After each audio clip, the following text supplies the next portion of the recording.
దీపాదాస్ మున్షి గారు, వారితో పాటు ఏఐసిసి సెక్రటరీలు చౌదరి గారు, విష్ణు గారు, ఏఐసిసి ప్రతినిధులుగా, పిసిసి ప్రతినిధులుగా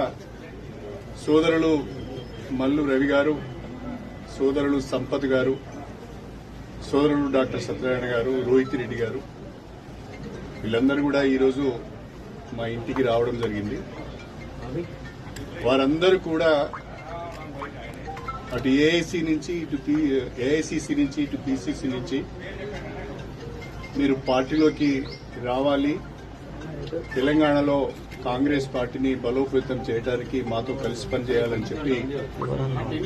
ఒక ఆహ్వానం నాకు ఇచ్చారు. నేను నా శ్రేయోభిలాషులు నాతో ఇన్ని